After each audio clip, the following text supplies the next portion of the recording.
Assalamualaikum warahmatullahi wabarakatuh. Perkenalkan, nama saya Siti Afrenisi. Kali ini saya akan mempresentasikan proposal skripsi saya yang berjudul Pengaruh Kualitas Sustainability Reporting, Return on Asset, dan Leverage terhadap nilai perusahaan tambang yang terdaftar di Bursa Efek Indonesia.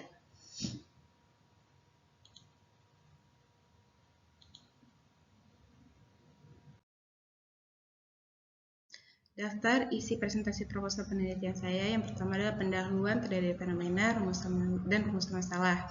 Kedua adalah teori dan penelitian terdahulu. Ketiga adalah hipotesis dan kerangka. Keempat adalah desain penelitian. Kelima adalah metode sampling dan metode analisis data. Yang pertama yaitu fenomena.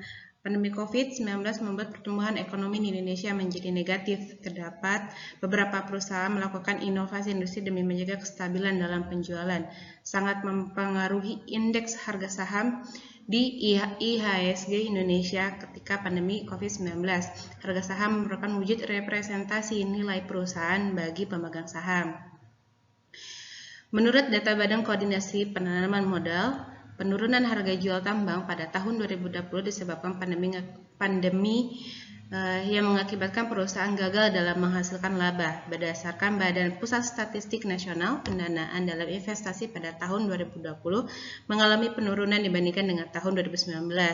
Realisasinya, penanaman modal asing dalam sektor tambang pada 2020 turun menjadi 291,12 juta dolar Amerika Serikat, dan pada tahun 2021 terdapat beberapa perusahaan yang didanai oleh utang asing sebesar 53% dan 47%-nya berasal dari perbankan. Dalam laju harga indeks saham pada tahun 2021 belum mampu kembali stabil seperti sebelumnya. Perusahaan tambang memiliki nilai saham yang cukup besar di sektor industri lain dan yang terdaftar di Bursa Efek Indonesia. Kinerja perusahaan mempengaruhi pandangan investor terhadap nilai perusahaan dalam menentukan peluang investasi. Investasi merupakan sinyal positif pertumbuhan perusahaan di masa yang akan datang. Faktor yang mempengaruhi nilai perusahaan dalam faktor keuangan seperti return on asset dan leverage. Nilai perusahaan dapat dipengaruhi juga oleh aspek non-keuangan seperti sustainability reporting. Faktor-faktor tersebut menjadi gambaran akan nilai perusahaan bagi para investor. Nilai perusahaan merupakan nilai dan pengelolaan suatu perusahaan sehingga memberikan dampak positif bagi perusahaan dan investor. Sebuah perusahaan memiliki keuntungan diketahui melalui aset dan perkembangan perusahaan dalam kondisi baik, merupakan kemakmuran bagi pemegang saham. Harga saham merupakan representasi nilai perusahaan bagi investor sebagai rujukan atas tingkat keberhasilan manajemen dan pemimpinan perusahaan. Rumusan masalah berdasarkan atas penjelasannya tadi di atas adalah apakah sustainability dapat berpengaruh positif terhadap nilai saham perusahaan tambang yang terdaftar di Bursa Efek Indonesia?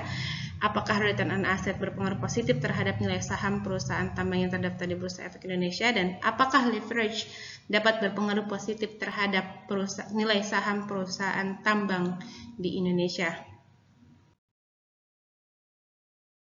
Teori yang dipakai dalam penelitian ini adalah teori sinyal atau signaling teori. Kedua adalah teori keagenan atau agensi teori. Ketiga adalah teori litigimasi atau litigimasi teori. Teori sinyal adalah memberikan informasi antara manajemen perusahaan kepada para pemegang saham dalam mengetahui nilai perusahaan, dan pelaporan perusahaan akan berupa laporan tahunan perusahaan, bisa dibilang dengan annual report tahunan. Sedangkan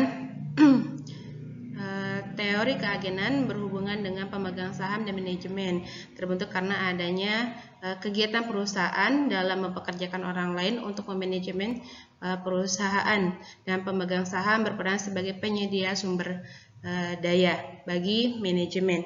Yang ketiga adalah teori litigimasi yang digunakan mengembangkan teori pengungkapan tanggung jawab sosial dan lingkungan perusahaan itu berada.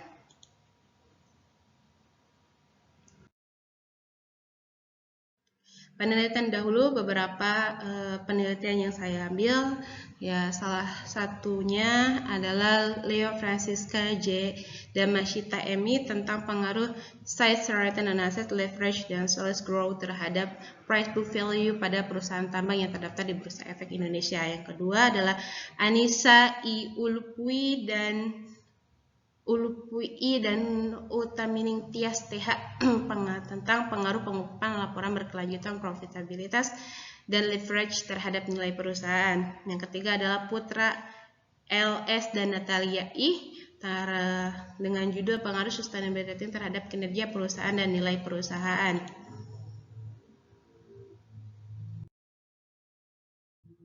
Hipotesisnya adalah nilai perusahaan yang unggul karena laporan berkelanjutan dapat mempengaruhi nilai saham perusahaan. Laporan berkelanjutan bergantung terhadap kredibilitas informasi yang diungkapkan. Menurut Mutia et al., kinerja perusahaan yang baik akan dinilai baik oleh pasar sehingga peminat akan meningkat. Perusahaan yang dianggap tidak mampu mesediakan pemegang saham akan sangat minim dalam menerbitkan laporan berkelanjutan.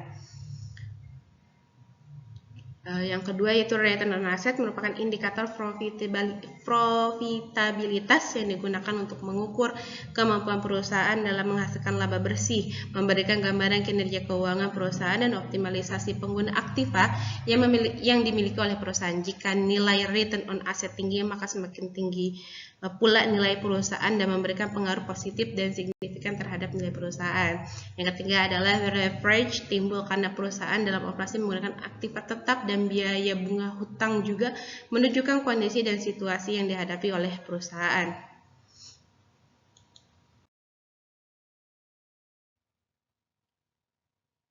Berikut adalah kerangka pemikiran dari penelitian ini, yaitu sustainability reporting, return on asset, dan leverage. Semuanya apakah memiliki pengaruh terhadap nilai saham perusahaan. Desain penelitiannya itu yaitu yang pertama definisi variabel. Pada penelitian kali ini ada dua variabel, yaitu variabel dependent dan variabel independent. Variabel dependent yaitu nilai saham perusahaan dan variabel independent yaitu sustainability rating, return on asset, dan leverage.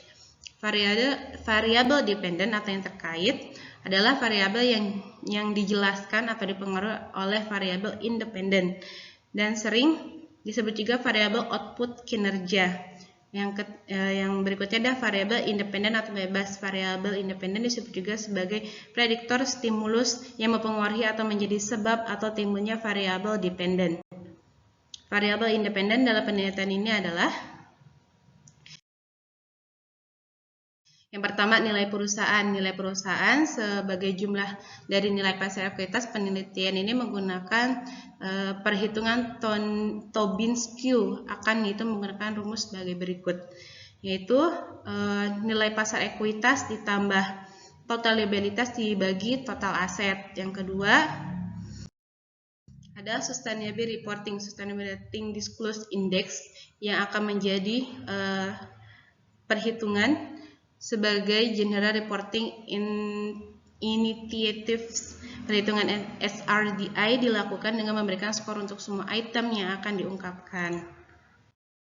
Yang ketiga adalah return on asset terhadap nilai saham perusahaan. Nilai pasar tidak langsung berpengaruh terhadap keuangan perusahaan dalam membuat kinerja keuangan perusahaan bertambah baik. Kinerja keuangan perusahaan akan diukur menggunakan return on asset dalam perhitungan formula sebagai berikut: laba bersih setelah pajak dibagi total aset. Berikutnya adalah leverage. Leverage timbul karena perusahaan menggunakan aktiva dan sumber dana yang menimbulkan beban tetap berupa biaya penyusutan dari aktiva dan biaya bunga dari hutang. Leverage mempunyai tujuan agar keuntungan yang diperoleh besar dari biaya tetap. Rumus perhitungannya yaitu dimana total aset rasio sama dengan total utang dibagi aktiva dikali 100%.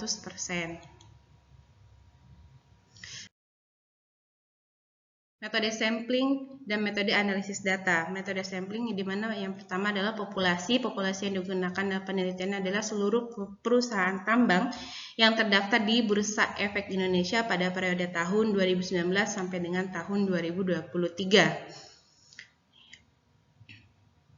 Yang kedua yaitu sampel. Pengambilan sampel dalam metode penelitian adalah menggunakan metode purpose sampling dan pengambilan sampel berdasarkan hasil subjek penelitian. Sampel dipilih berdasarkan pada kesesuaian karakteristik dan kriteria sampel yang akan diteliti. Yang pertama yaitu perusahaan tambang yang terdaftar di Bursa Efek Indonesia pada tahun 2019 sampai 2023. Yang kedua adalah annual report yang diterbitkan oleh perusahaan pada tahun 2019 hingga 2023. Populasi yang digunakan dalam penelitian adalah perusahaan tambang yang terdaftar di BEI atau Bursa Efek Indonesia pada tahun 2019 hingga 2003. Metode yang digunakan dalam penelitian adalah purpose sampling dan sebanyak 63 perusahaan yang terdaftar yang akan menjadi populasi penilaian atau sampel yang akan digunakan dalam penelitian ini.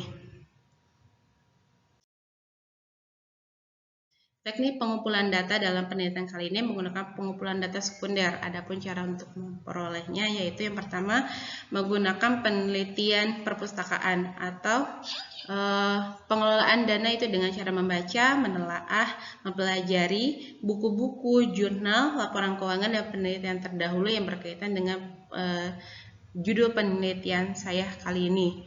Yang kedua adalah riset online, di mana saya mengumpulkan mengumpulkan data dengan mencari data informasi dari perusahaan yang diteliti melalui situs web resmi ataupun judul artikel dari website berita online.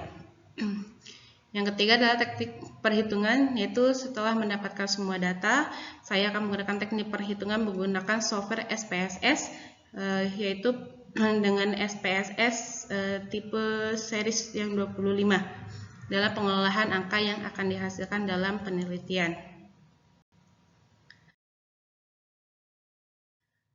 Metode analisis data yang pertama adalah analisis statistik deskriptif, pengungkapan data sekunder dengan teknik analisis dan perhitungan menggunakan software SPSS 25. Yang kedua uji asumsi klasik, yaitu yang pertama uji normalitas, menentukan apakah data yang dikumpulkan berdistribusi normal. Jika nilai signya lebih dari 0,05 dikatakan residual menyebar normal, dan apabila signya kurang dari 0,05 maka data residual menyebar tidak normal. Yang kedua adalah uji multikolinearitas, dapat dideteksi melalui varian influence factor karena pengujiannya itu dinilai kurang dari 0,10 dan nilai toleransinya adalah lebih dari 0,10, maka bebas dari penggunaan multikolinearitas. Uji heteroskedasitas untuk menyatakan adanya ketidaksamaan dari asumsi klasik pada model regresi yang harus bebas dari heteroskedastisitas dalam regresi salah satu asumsi dari suatu pengungkapan pengamatan. Varian dan residu regresi bebas heteroskedasitas dapat dilihat melalui uji linearitas. HO diterima jika nilai R lebih besar nilai taraf signifikasi, maka kesimpulan yang diambil heteroskedasitas. H1 diterima jika nilai R kurang dari nilai taraf signifikansi, maka kesimpulan yang diambil harus heteroskedasitas. Yang berikutnya uji hipotesis, ada uji koefisien determinan R2.